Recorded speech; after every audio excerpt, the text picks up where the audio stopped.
Nah, saya ini kebetulan waktu dulu itu Konghucu. Di agama ya, Pak? Pun belum agama, tapi masih kepercayaan. Nah, saya ini tidak terwakilkan, Pak Yon, gitu. Nah, yang namanya manusia walaupun kecil berpikir, mana ya? Dah, tak datangi guru. Bu, ya, Nak Rusli, kenapa? Boleh nggak saya minta izin? Minta izin apa? Dia bilang gitu. Saya minta izin untuk ikut kelas ibu. Loh, Nak Rusli kan agama Konghucu, ini Islam loh, dia bilang gitu. Benar. Cuma kan Konghucu nilainya dari mana, Bu? Saya bilang gitu. Nah, sejak itu saya bergabunglah di kelas belajar agama Islam. Alhamdulillah, nilai saya nggak kalah dengan teman-teman yang agama Islam. Saya punya nilai 8, Pak. Bahkan mungkin yang Islam ada yang lebih rendah. Ada yang di bawah itu. Ada yang di bawah itu. Nah, disitulah saya tidak tahu. Rupanya itu adalah awal dari nasib saya di kemudian hari. Ini saya bukan dalam artian tidak mengatakan agama saya atau kepercayaan saya yang ini kurang baik atau tidak. Saya hanya menceritakan perkembangan saya punya spiritual gitu. Pengalaman lah, Pak ya. Betul gitu.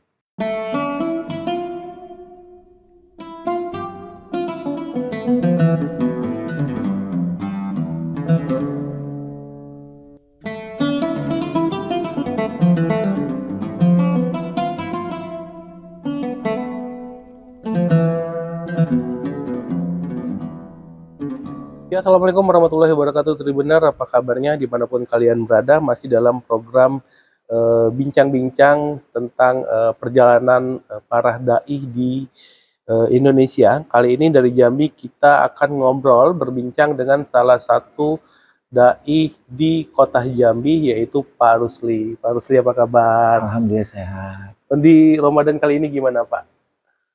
Insya Allah lebih steady ya, insya Allah. Steady gitu. ya. Iya. Ada aktivitas yang mungkin sedang Bapak lakukan? Aktivitas biasa saya, karena profesi saya kan petani, Pak. Petani ya, profesi ininya ya, Pak. Ya, profesi petani. Jadi banyak juga waktu senggang kalau petani. Petani itu kalau di lahan. Di lahan, gitu. Ya. Tapi kalau pulang ke kota ya begini. Ya, siap.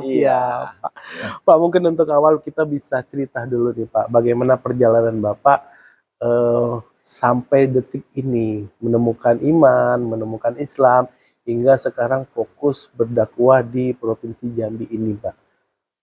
Jadi alhamdulillah Pak Yon, awal-awal saya diketemukan dengan Islam itu berawal dari saya masih kecil ya. Waktu itu saya SD di sekolah dasar. Jadi di sekolah dasar itu kan saya di SD Impres dulu. SD Impres, SD Negeri nomor 53 yang ada di kampung saya di daerah Sukakarya sini. Sukakarya, Kota Jambi ya, Pak ya. Sukakarya, Kota Jambi. Di mana saya dilahirkan di 50 tahun yang lalu. Nah, saya waktu itu sekolah di SD, waktu itu di SD itu pelajaran agama. Itu kalau misalnya agama Islam, belajarnya di kelas. Di kelas. Jadi ada guru agamanya, belajarnya di kelas.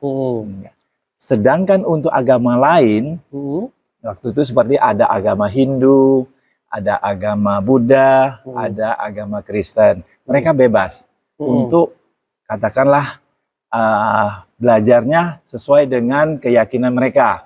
Kalau Buddha di wihara, ada. Kalau Kristennya di gereja, dan Hindu di pura ya. Pura. Nah, saya ini kebetulan waktu dulu itu Konghucu. Waktu itu belum ada jadi agama ya, Pak? Pun belum agama, tapi masih kepercayaan. Nah, saya ini tidak terwakilkan, Pak Yon, gitu. Jadi si kecil ini, saya ini waktu itu bingung, waduh, gimana ya saya mau dapatkan nilai agama itu?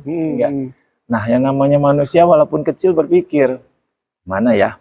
Dah, tak datangi guru. Bu, ya, Nak Rusli, kenapa? Boleh nggak saya minta izin? Minta izin apa? Dia bilang gitu. Saya minta izin untuk ikut kelas ibu.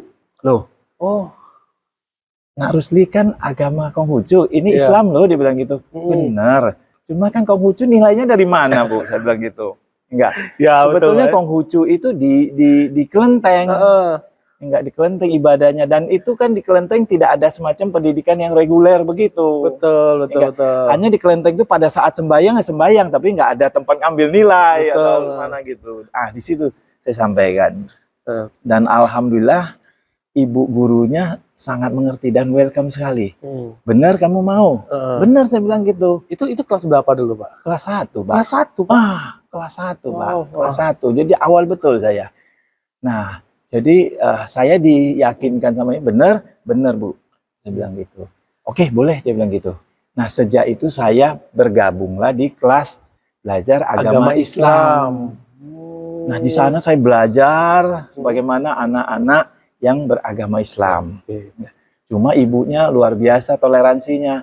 Khusus baca Al-Quran, sama sholat, baca doa, itu saya kena dispensasi, dapat dispensasi. Tapi dapat nilai tetap, Pak? Dapat. Itu tidak masuk dalam pengurangan nilai. Iya. Jadi dispensasi. Tetapi justru itu yang saya sesalkan setelah di kemudian hari. Kenapa nggak ikut belajar ya, Pak? Iya, saya terlambat. Cara baca Qur'annya terlambat, berdoanya juga ini gitu. Jadi saya belajar sejarahnya. Ada sejarah Nabi dan Rasul, sejarah daripada turunnya Al-Quran, perang-perang dalam Islam, terus cara-cara syariat, itu saya belajar semua. Ambil air wudhu gimana, terus niat misalnya orang-orang katakanlah mandi wajib atau mandi junub itu gimana, saya pelajarin semua. Nah, jadi dari saya pelajarin itu, kalau misalnya ada ujian, saya dikasih yang ujian khusus gitu. Tentang sejarah-sejarah itu. Alhamdulillah, nilai saya nggak kalah dengan teman-teman yang agama Islam. Saya punya nilai 8, Pak. Bahkan mungkin yang Islam ada yang lebih rendah. Ada yang di bawah itu. Ada yang di bawah itu. Nah, disitulah saya tidak tahu. Rupanya itu adalah awal dari nasib saya di kemudian hari. Enggak. Saya ikutin, kok sepertinya lempeng aja. Lempeng aja gitu. Enggak. Nah, cuma tanpa saya sadari, itu tertanam pelan-pelan. Tertanam pelan-pelan gitu. Ada perbedaan yang katakan 180 derajat dengan di Konghucu. Enggak. Salah satu contohnya misalnya perlakuan terhadap katakanlah jenazah. Jenazah apa itu orang tua ataupun saudara gitu. Kalau di agama Konghucu itu kita berdoanya minta dia yang selamatkan kita. Nah, ini kan terbalik nih 180 derajat nih. Kalau di Islam kan terbalik gitu. Kita yang minta sama Tuhan untuk menyelamatkan, ampuni dosanya. Yang sudah meninggal ya. Iya. Nah, di sini pelan-pelan loh kok berbeda. Nah, rupanya hal ini yang lama-lama membekas. Kalau waktu kecil mungkin nalarnya kan nggak begitu jalan itu. Tapi begitu mulai besar nalarnya udah mulai jalan. Rasional atau tidak. Nah, ini saya bukan dalam artian tidak mengatakan agama saya atau kepercayaan saya yang ini kurang baik atau tidak. Saya hanya menceritakan perkembangan saya punya spiritual gitu. Pengalaman lah, Pak ya. Betul gitu. Nah, setelah saya jalani sampai tamat SD, mohon maaf SD. Nah, giliran saya mau lanjut lagi, ini gimana lagi nih? Ketemu lagi masalahnya nih. Enggak, ketemu lagi masalahnya. Tapi saya tetap menghadap guru yang agama Islam. Saya sampaikan juga. Enggak.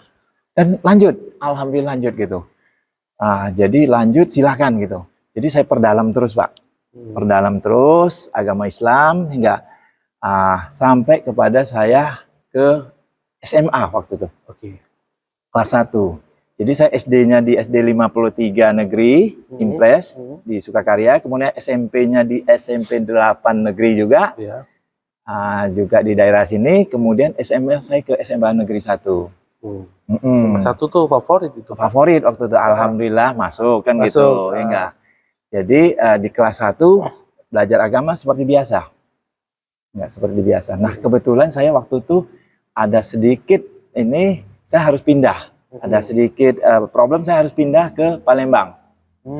Nah, akhirnya saya pindah ke Palembang. Nah, di Palembang ini saya bukan masuk negeri lagi.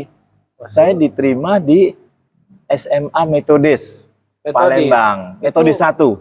Protestan, ya? Metodis ya. Metodis. Ya, dia khusus memang Kristennya Metodis gitu. Oh, Ya, kalau Protestan tersendiri kelihatannya. iya. Nah, di kilometer 3,5 tuh. Nah, di sini berbeda nih. Selama saya dari SD, enggak, saya belajar Islam, tiba-tiba saya dicemplung di sekolah Metodis gitu. Nah, tapi nggak masalah buat saya belajar. Nah, justru dengan belajar itu, saya tambah lagi wawasan saya tentang Kristen di Metodis gitu. Dan begitu masuk Metodis, saya belajar baru lagi tentang Kristen kan gitu. Tentang Kristen, dan itulah yang menambah wawasan. Sudah 3 agama atau kepercayaan yang saya pelajari ini. Pertama Konghucu, kedua Islam, dan ketiga Kristen Metodis ya, Metodis kan gitu. Nah, pada saat di SMA ini, terutama sudah tamat SMA, itu pergolakan spiritual saya di dalam hati ini itu sudah semakin kenceng gitu. Hingga saya sudah pada posisi puncak ini. Saya sudah posisi puncak, saya sudah dewasa, sudah besar. Nah, disitulah saya harus milih gitu. Mana yang paling saya ini tidak cocok yang paling buat saya. klop lah, Pak, ya, paling klop klik buat gitu. saya, ya, kan gitu. Nah, jadi setelah itu saya jujur, memang Islam yang paling klop di saya. Hingga kebetulan dari ilmu pun saya sudah juga banyak saya dapat. Nah, disitulah akhirnya sempat pulang ke Jambi. Momentumnya kapan?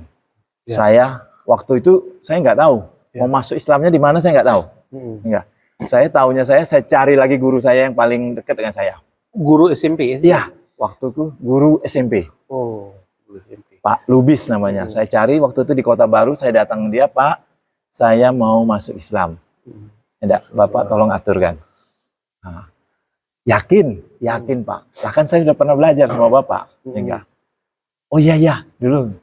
Nah, beliaulah yang akhirnya menuntun saya bersahadat, Pak. Untuk masuk Islam. Gitu. Tahun berapa itu, Pak? Tahun 90, tahun 80-an akhir, Pak. Nah, 80-an akhir. Saya nggak begitu ingat, mungkin sekitar 88 atau 89. Ya, disitulah saya bersahadat, Pak. Gitu. Saya bersahadat, Nah, saat bersahadat bukan masalah, nggak ada lagi. Masalah saya timbul lagi gitu. Ya. Timbul lagi dalam keluarga. Nah, itu biasanya itu tuh, Pak. Dalam keluarga gitu. Karena selama ini saya belajar Islam, saya mengagumi Islam, ajaran Islam, itu kan saya diam-diam, Pak. Ya. Enggak. Saya enggak sampaikan ke orang tua saya, ke kakak-kakak saya. Tetapi pada saat sahadat ini sudah mulai terbuka. Mulai terbuka, hingga terutama saya bersosialisasi, Pak. Kalau sudah masuk Islam, tentu yang saat saya belum Islam itu kan ditinggalkan satu-satu. Seperti konsumsi, katakanlah babi, itu kan sudah tak tinggalkan. Ya, terus kalau misalnya orang pengajian, sudah tak ikut, bawa peci. Nah, pada saat bawa peci itu mama saya tahu gitu. Saya tahu, enggak. Terus saya dipanggil, saya ditanyain. Nah, di situ saya berat, Pak. Di situ. Di satu sisi saya udah tahu, mama saya ini kan masih katakan bawaan lama. Ya. Saya juga memahami orang tua mana sih yang pingin anaknya berbeda agama dengan orang tuanya, saya paham betul. Ya. Nah, jadi beliau intinya menentang hingga, dan saya pun diam gitu. Saya diam karena saya tidak mau memperdebatkan di depan orang tua. Saya takut menyakiti hatinya. Saya terima, saya diam, apa yang dia ngomong ya saya diamkan aja. Paling saya bawa pergi, Pak. Saya bawa pergi, enggak. Nah, saya cerita balik nih. Sebelum masuk Islam kan harus sunat, Pak. Iya, betul, Pak. Ya, sunat. Itu pun saya lakukan diam-diam, Pak.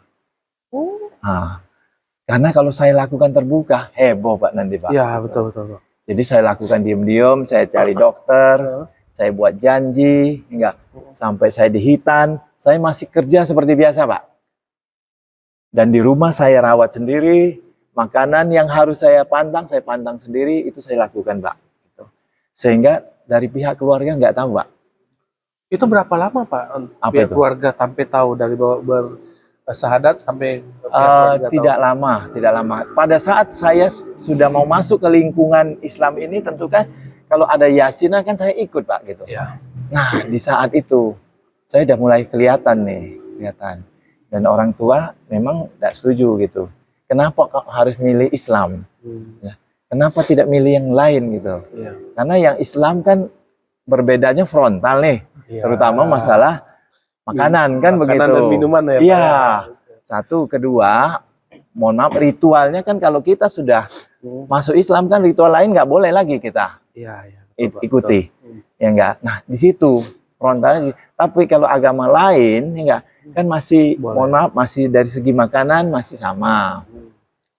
Ya, betul. Enggak. Nah di situ Mama sudah mulai tahu dan Mama tidak setuju, dia udah nyampaikan ke saya dan kakak saya sih tidak terlalu ini ya, karena masing-masing kan gitu. Saya cuma paling berat tuh memang berhadapan dengan orang tua, Mama. Karena saya anak bungsu dari 15 bersaudara. Dan dia harapan di masa tuanya dia mau ngikut saya gitu. Nah, begitu saya masuk Islam, betul-betul hancur hatinya, Pak. Hancur hatinya, Pak. Apalagi anak cowok ya, Pak. Iya, yang paling dia sayang gitu. Diam-diam pindah agama gitu. Saya bisa ngerasakan.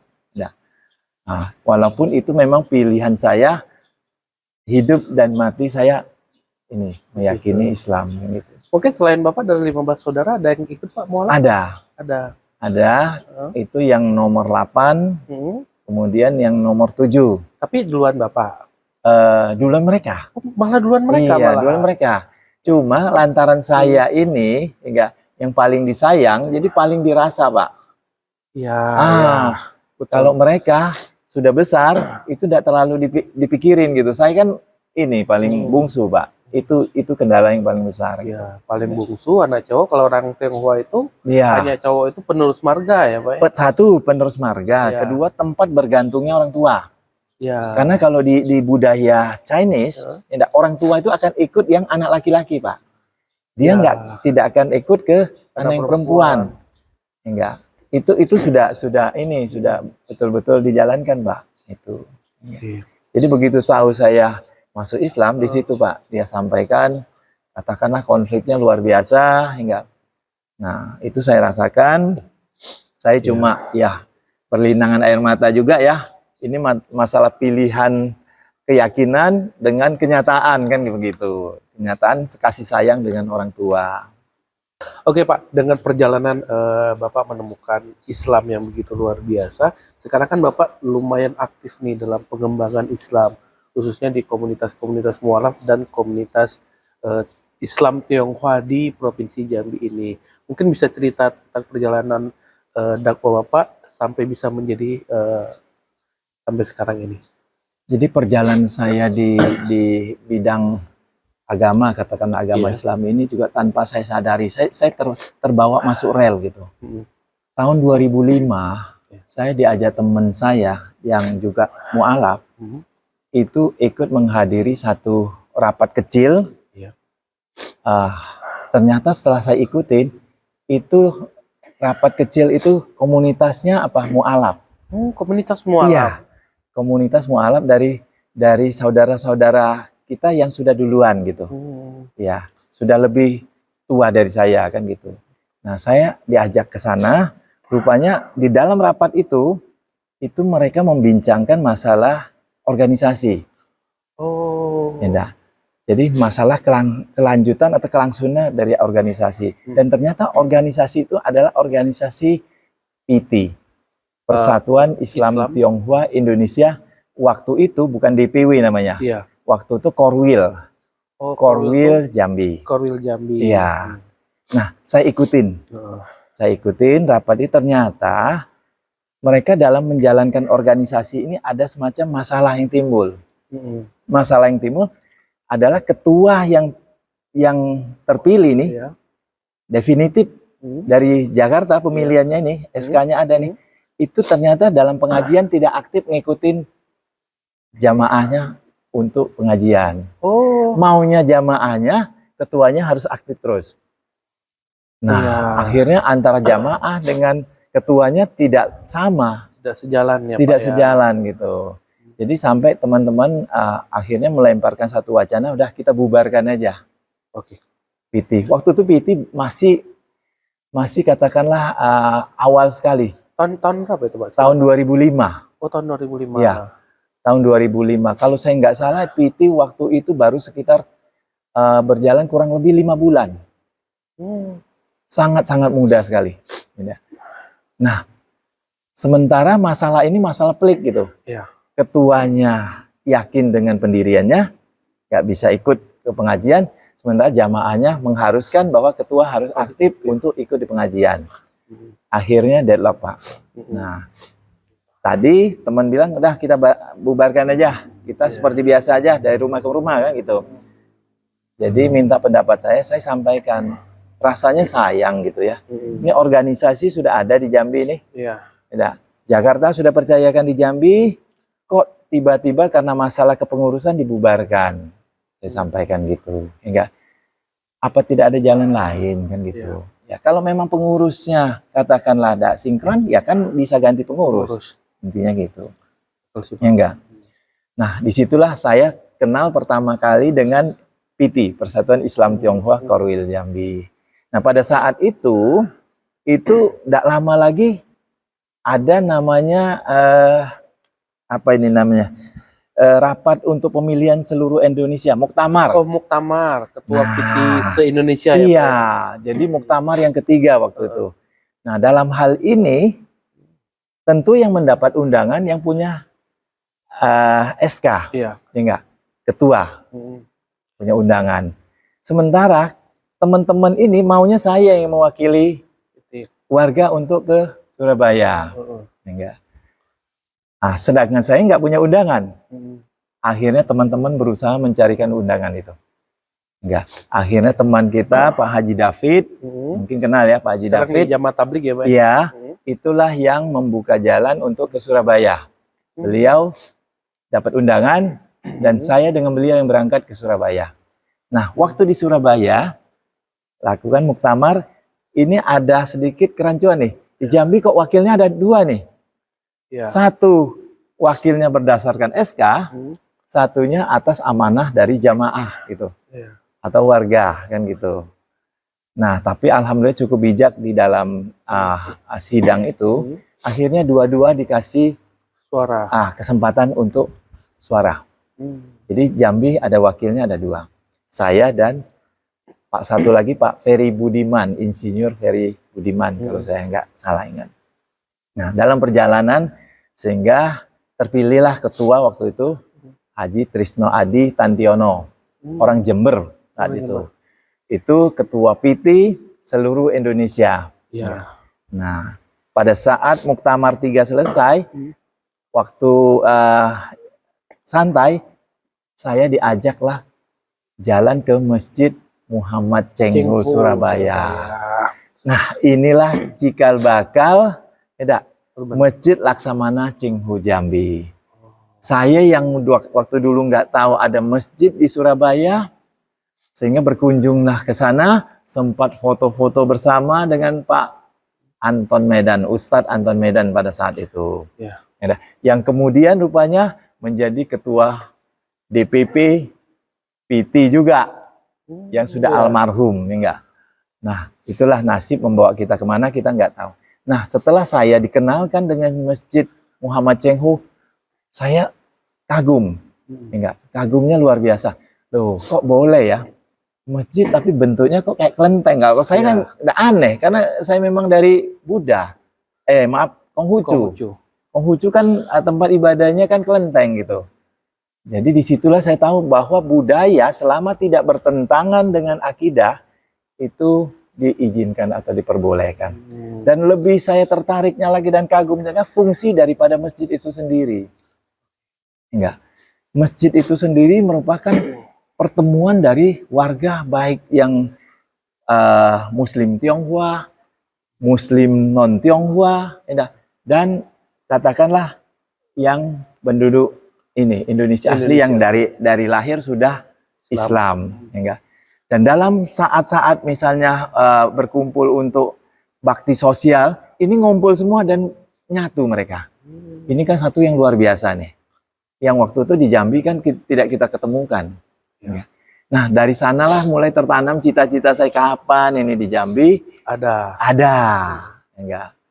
Dan singkat ceritanya begitu pulang sampai di Jambi, saya sampaikan laporan saya ke jamaah, katakanlah kawan-kawan yang ngirim saya tadi. Ini loh hasilnya, ketuanya udah terpilih, beres. Saya pikir beres urusan saya. Kenapa? Saya udah sampaikan amanahnya ke teman-teman. Monggo, silakan lanjutkan. Ternyata teman-teman masih pegang yang lama. Tidak. Anda jadi ketua atau bubar. Waduh, saya bilang ini nodong iki. Tidak. Ya, Nodong betul, ini. Teman-teman tetap tidak kasih saya peluang. Padahal saya sudah sampaikan, kapasitas saya tidak sampai situ. Ya. Waktu saya juga enggak. Saya junior waktu saat itu. Tidak. Tapi teman-teman enggak kasih ruang ke saya. Sehingga akhirnya saya berpikir, ya sudah. Ini mungkin sudah takdir dan ini kebaikan. Saya mulai luruskan niat saya. Coba belajar berorganisasi. Dan alhamdulillah begitu terbentuk kepengurusan dari muktamar tadi, base-nya di Jakarta, yang salah satu menjadi catatan mereka di Jambi bahwa ada dualisme kepengurusan. Nah, mereka tindak lanjuti. Singkat cerita, saya yang terpilih untuk melanjutkan tongkat estafet daripada PT tadi. Enggak. 2006 2011.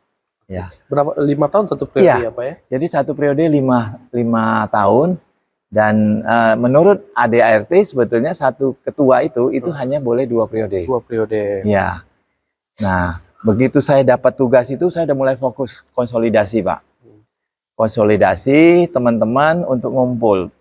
Karena sebelumnya kan memang mualaf itu sudah ada, tapi terpencar-pencar, Pak. Iya. Udah terpencar-pencar, ini gimana supaya bisa ngumpul. Enggak. Dan salah satu kendala kita adalah memang masalah tempat, Pak. Kita saat itu hanya bisa dari rumah ke rumah. Cuma kalau dari rumah ke rumah kan kadang-kadang ada privasi, ada rumah yang kadang-kadang juga mohon maaf sempit kan nggak enak kita. Enggak. Dan itulah salah satu kendala yang kita jalani. Nah, dalam perjalanan ini kembali lagi saya diingatkan dengan cita-cita tadi. Cita-cita tadi, tapi memang nggak gampang mewujudkannya. Ya. Satu, tempatnya di mana, dukungannya bagaimana. Ya. Karena mohon maaf pada saat itu di 2006, mualafnya itu ekonomi kita pada pas-pasan, Pak. Ya. Pada pas-pasan dan mohon maaf kita kan pindah agama, kebanyakan teman-teman juga tidak bawa embel-embel, Pak. Betul-betul karena sudah konsekuensi dari pindah agama, tentunya dia akan ini. Ya. Jalan tanpa bawa ini. Jadi usahanya pun kadang-kadang belum mapan waktu itu. Balik nol lagi ya, Pak? Iya, balik nol lagi. Itu memang satu tantangan, Pak. Karena circle daripada Chinese kan begitu kuat. Ya. Pada saat waktu itu kan belum sedemikian majunya. Kalau kita pilih satu agama yang memang katakanlah tidak disetujui keluarga, bisa saya terputus, Pak. Rantai usaha kita bisa terputus gara-gara itu. Dan itu memang sudah kita sadarin, Pak, gitu. Iya. Enggak. Dan ekonomi pas-pasan, ya saat itu saya hanya berpikir, ya udah saya berdoa aja. Mungkin belum saatnya, tetapi namanya cita-cita nggak akan saya lupa. Jadi saya jalan, konsolidasi, pengajian, jalan, kita tetap jalan. Ya, sampai periode saya berakhir 2006-2011. Nah, di 2011 ini kawan-kawan sudah mulai nyinggung nih. Ini gimana nih? Ya, cita-citanya gimana nih? Satu periode sudah lewat. Ya. Enggak. Wah, saya luar biasa berdoanya. Ya. Ini cuma hanya slogan aja kan gitu. Enggak. Jadi jangan dianggap ini cuma slogan untuk mau jadi ketua itu. Jadi saya berdoa, ternyata di periode kedua saya masih dapat kepercayaan dari teman-teman untuk lanjutkan. Saya lanjutkan periode kedua 2011-2015. Nah, di periode inilah saya harus mantapkan, saya harus genjot. Nah, Nah, di periode ini, alhamdulillah, di awal periode 2012, Ya. itu 22 Juli 2012, kita memberanikan diri untuk peletakan batu pertama daripada pendirian Masjid Laksamana Cengho Jambi. Pada saat itu, saya ingat betul, itu di awal bulan puasa. Ini waktu jalan terus, tempat sudah kita tetapkan, ini bagaimana nih? Saya waktu itu memberanikan diri untuk undang Pak Gubernur. Ya.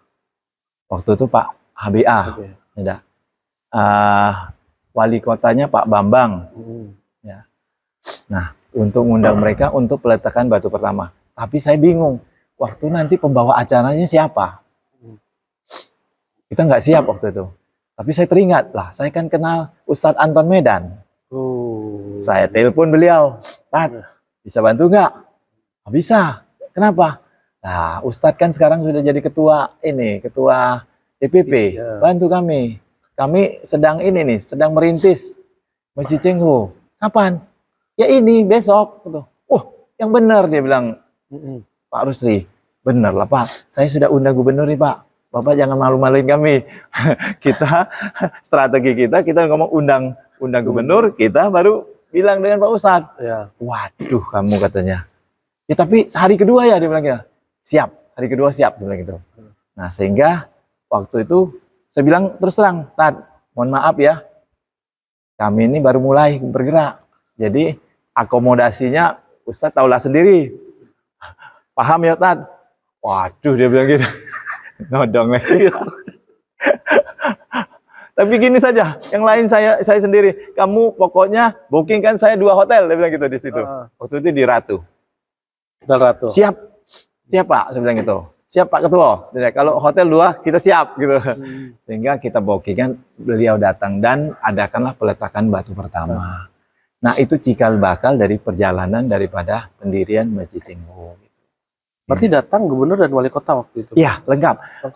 Gubernur, wali kota, ketua DPRD tingkat 1 Pak Effendi Hatta kalau nggak salah. Kemudian ketua MUI Pak Hadri Hasan. Ya, kemudian dari wakil dari Polda. Ada Kak Kanwil Departemen Agama sekarang.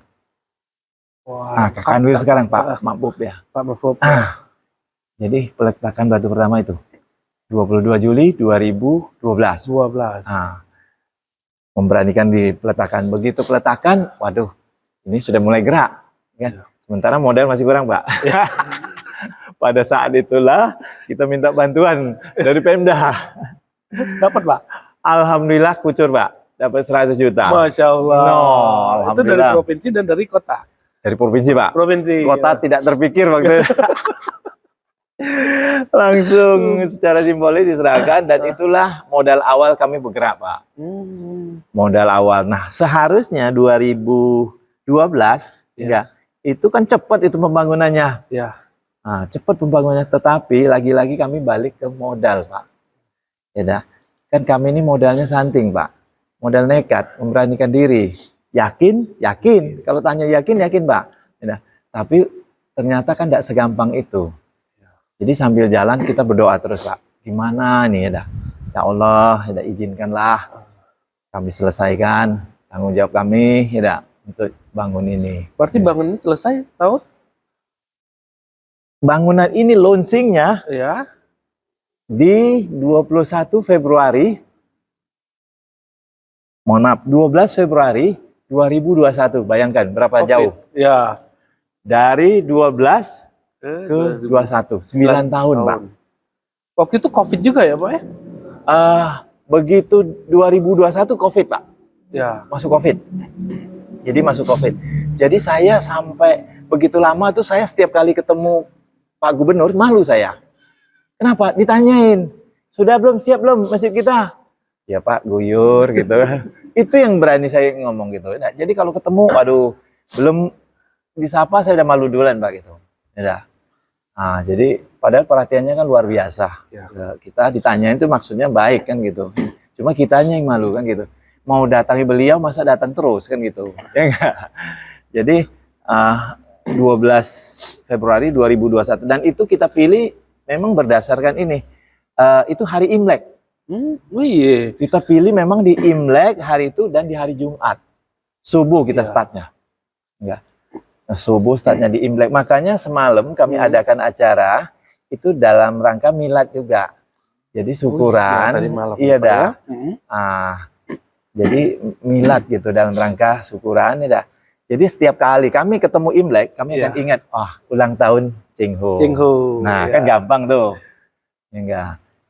Jadi itu Pak, perjuangannya itu 9 tahun Pak. Dan sempat mangkrak itu sekitar 3 tahun. 3 tahun karena kehabisan dana Pak kami. Kehabisan dana, tidak sampai ada satu ini media pers yang membunyikan di teks running TV itu, Masjid Cheng Ho hanya dibangun tiangnya. Saya ini Pak, saya protes. Bukan hanya tiangnya yang dibangun Pak, baru tiangnya yang terbangun. Itu dua hal yang berbeda Pak. Jangan Bapak pelintir. Kalau hanya tiangnya terbangun berarti ini ada apa-apanya nih. Tapi baru tiangnya terbangun. Akhirnya dikoreksi Pak.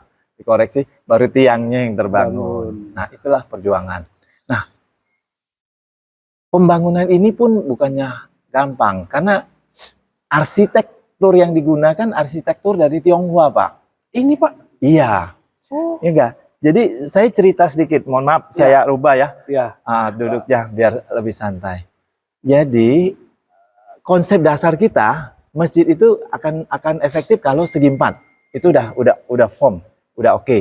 Tapi ke atasnya ini arsitekturnya kita mau meniru arsitektur dari Tionghoa yang diangkat dari tadi itu tempat ibadah kami yang lama, Konghucu, kelenteng.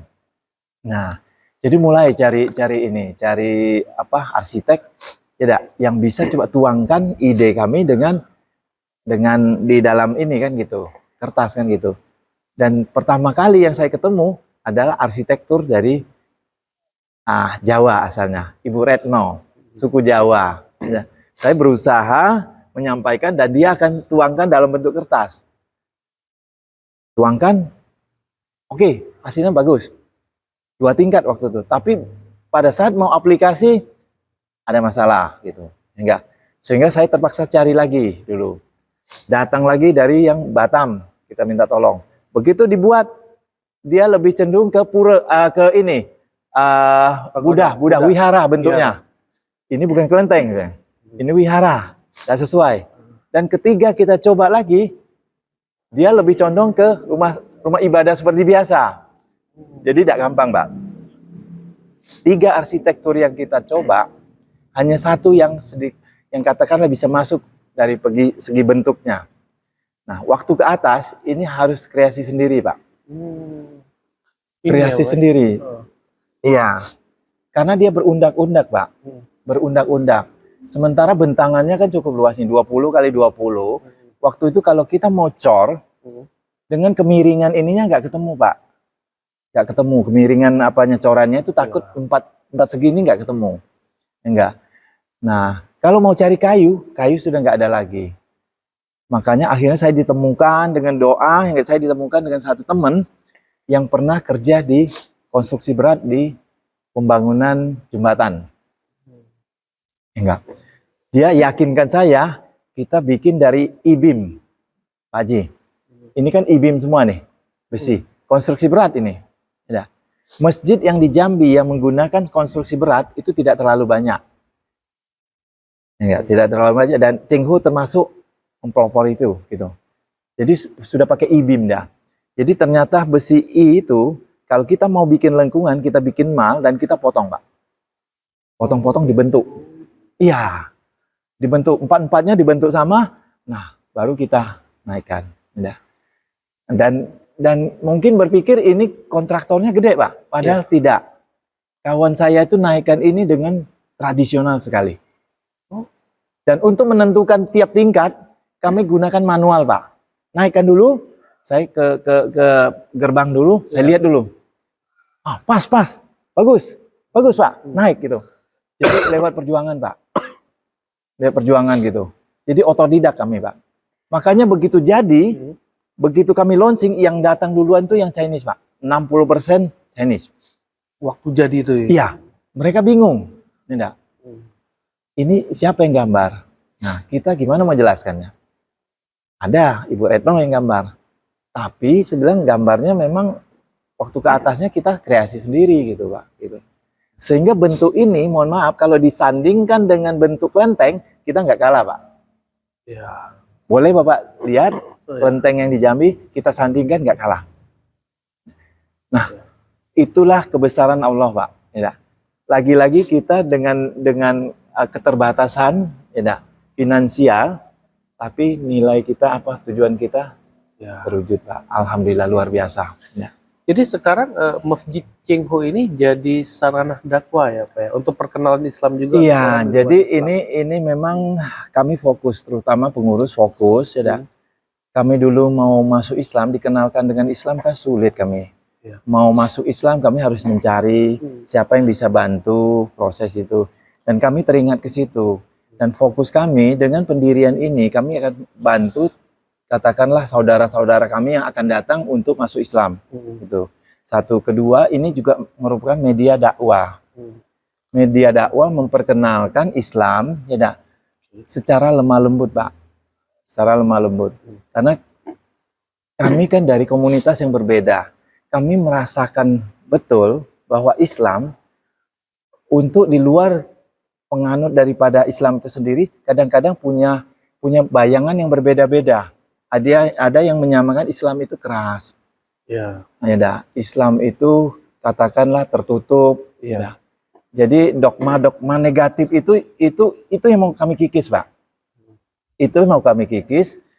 Sehingga kami sudah merasakan, kami sudah masuk, kami rasakan Islam itu damai, Islam itu lemah lembut, toleransinya luar biasa. Dan itu yang kami buka keluar, Pak, kami tularkan. Ya. Makanya ini merupakan satu media dakwah, siar. Ya. Pada kesempatan juga, kami dari masjid ini sering kedatangan anak-anak dari basis agama yang berbeda. Seperti dari Guangming. Ya, basisnya agama Buddha. 99% yang datang anak-anaknya Buddha. Basis dari Kristen, Kanaan datang ke sini. Ya. Dan kami memang menerima mereka dengan welcome, terbuka. Kita dialog di sini. Ya, kita dialog, ya. Tanya jawab. Mereka akan menanyakan sejarah daripada masjid ini. Kita juga ceritakan pengalaman saya, pengalaman spiritual saya dikenalkan dengan Islam. Saya juga sampaikan bahwa Islam itu sesungguhnya lemah lembut, Pak. Tidak keras, enggak, lemah lembut. Dan itulah jadi media dialog yang luar biasa. Hampir tiap tahun kami terima, Pak, baru-baru ini. Kami terima mereka untuk berkunjung ke sini untuk dialog. Enggak. Nah, jadi luar biasa bisa kumpul dengan anak-anak, ya, bisa saling tanya jawab. Berarti kalau misalnya ada orang di luar Islam yang ingin bertanya dengan Islam, boleh, sangat boleh. Boleh. Akomodasi di sini, iya, Pak ya. Iya.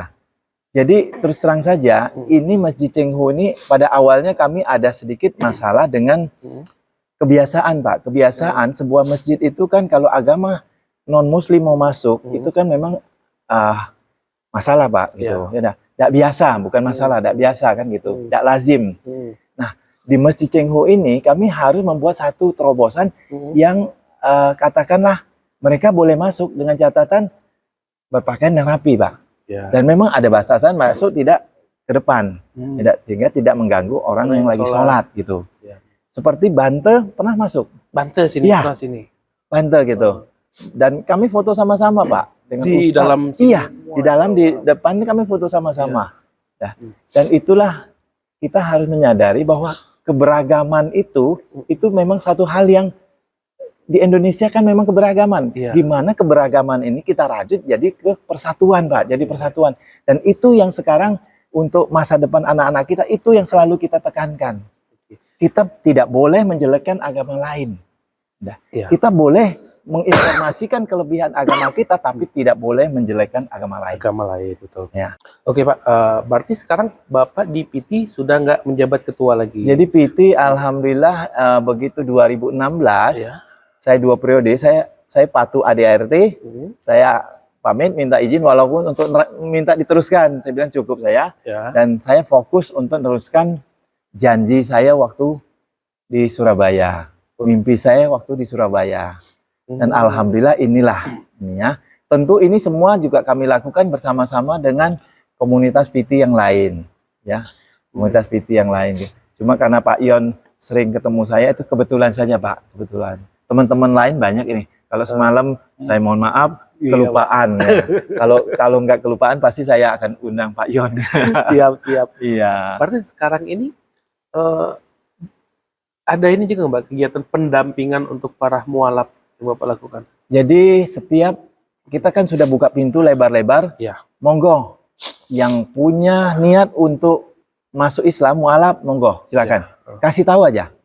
Nah, begitu kasih tahu, kita minta tolong kita temu muka, kita diskusi sampai kami memastikan bahwa dia tidak terpaksa untuk masuk Islam.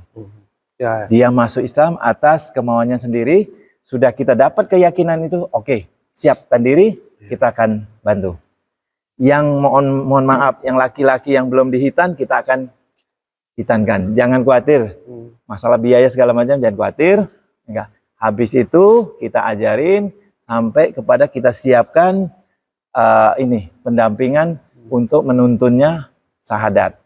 Nah, sehabis itu dia akan balik ke lingkungan, Pak. Betul. Nah, kita juga minta kalau dia tidak sibuk, dia balik ke sini untuk kita bina terus. Ya, tapi pengaruh lingkungan juga kuat sekali. Kita harapkan ini bukan jadi tanggung jawab kami aja, tapi lingkungan juga punya tanggung jawab apabila memang ada mualaf di lingkungan tersebut, Pak, gitu. Ya, berarti mulai dari setelah pasca mualaf itu mulai dari pelajaran sholatnya, ngajinya, tetap ada pendampingan ya. Iya. Pak, ya. Jadi kita sini ada 3 tenaga, katakanlah imam maupun marbot ada 3. Kita siap kapan saja. Begitu dibutuhkan silakan mampir, kita akan bina mereka. Ya. Berarti di sini ada juga kamar khusus. Kadang-kadang mualaf itu kan dia diusir dari keluarganya. Betul. Berarti di sini juga menyediakan.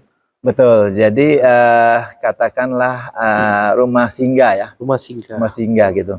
Jadi pernah saya alami satu mualaf yang memang waktu begitu kejadian dia ikrarkan dia mau masuk Islam, itu tantangan dari orang tua luar biasa. Akhirnya sempat dia diusir gitu. Jadi dia diusir, mengingat usianya waktu itu masih muda, 20-21. Waktu itu saya suruh tinggal sendiri, tidak berani. Saya kawani dia tidur, Pak. Yeah. Kawani dia tidur. Ya enggak. Menjelang kebetulan waktu itu marbot ada yang pulang atau kita temani tidur, ya enggak. Dan kita uruskan semua ininya. Syahadat semuanya kita urus. Sampai keadaan sudah memungkinkan, tenang, kita akan kembalikan gitu. Makanya di sini kita ajari, kalau orang tuanya katakan tidak sependapat, tidak setuju, itu hal yang wajar. Yeah. Ya, Islam sendiri ini kan sangat-sangat menghormati orang tua. Ya. Kita tidak boleh memusuhi orang tua, tidak boleh. Ya. Justru kita harus tunjukkan, dengan kenalnya Islam, kita harus lebih patuh lagi, lebih ini lagi ke orang tua gitu. Ya. Berbakti lagi kepada orang tua. Nah itu berarti ketemu Islamnya yang benar gitu. Ya. Katakan, memang Islam itu kan syaratnya memang dari orang tua tidak boleh ngelawan, Pak. Ya. Harus patuh betul, harus berbakti. Nah itu. Betul, Pak. Terakhir, Pak, kapan terakhir ada yang bersahadat mungkin yang Bapak bina? Alhamdulillah semalam, Pak. Semalam ya, Pak? Ya, jam 5:30. Habis maghrib belum. Sebelum maghrib. Ya. Cowok ya, Pak ya? Cewek. Oh, cewek. Tanggalnya hari ini tanggal berapa nih? Tanggal 14 ya? 14. Kemarin hari Sabtu. Hari ini ya 14 kemarin, Pak. 14 sore ya. Jam 5:30, Pak. Jadi kebetulan yang kita sahadatkan adalah ibu dengan anak, ibu punya anak 2 orang, anak cewek 2 orang, ya. Dan dia memang sudah yakin betul mau mualaf, Makanya semalam kita sahadatkan Pak di sini. Dia Chinese juga, Pak? Chinese. Oh, Chinese. Dia dari Hokkien sama dengan saya. Oh. Ya. Jadi katakan yayasan yang sebelum masuk Islam juga sama di Puncak itu, Pak. Oh, yang di Puncak. Oke, di situ betul. Iya. Jadi sekarang dalam masa pendampingan lah ibu dan anak-anaknya itu ya, Pak. Ya. Jadi kita sudah kenalkan dengan komunitas kita. Kita juga katakanlah nyampaikan ke lingkungan yang terdekat, ya enggak? Kita sama-sama punya tanggung jawab yang sama. Oh, berarti setelah sahadat Bapak juga ke lingkungan rumah. Harus, karena yang ikut ini kan banyak juga dari lingkungan. Oh, ke masjid yang ada di dekat rumah mereka. Tempat tinggal terutama, kawan-kawan terdekat. Nah, itulah yang menjadi pendukung pertama dulu, yang terdekat. Oh, sampai segitunya. Iya, biasanya teman-teman yang muslim atau muslimah yang terdekat, mereka akan ikut nyaksikan sahadatnya ini gitu loh. Tetangganya mualaf itu ya. Dan disitulah begitu disahadatkan, kita ajarin cara berudu, cara sembahyang berjamaah, sudah mulai ini. Berarti wah ini keren ini. Jadi bukan cuma sekedar mengsahadatkan sudah atau mengajarkan Al-Quran, tapi sampai ke lingkungannya ya. Iya, jadi lingkungannya pun kita juga harus sampaikan, ya, karena ini tanggung jawab tidak sebatas di kita. Tergantung di mana waktu yang ada, lebih ke dekat kemana, di situ punya tanggung jawab, Pak. Enggak. Kita sama-sama muslim misalnya, tahu-tahu ada tetangga kita yang mualaf, itu tanggung jawab kita, Pak. Ya, betul. Ya, tanggung jawab kita untuk membina dia, menginformasikan apa-apa yang dia butuhkan gitu. Ya. Ya, Tribuner, demikianlah bincang-bincang kita dengan Pak Rusli, salah satu pendakwah di Provinsi Jambi yang aktif mendampingi para mualaf dan warga non-muslim yang ingin mengenal tentang Islam. Sampai di sini dulu kawan-kawan, sampai ketemu lagi bersama saya Muhammad Rinaldi dan narasumber saya Pak Rusli. Terima kasih banyak ya Pak ya. Sama-sama Pak Yon. Ya. Assalamualaikum warahmatullahi wabarakatuh. Waalaikumsalam warahmatullahi wabarakatuh. Download Tribun X sekarang, menghadirkan lokal menjadi Indonesia.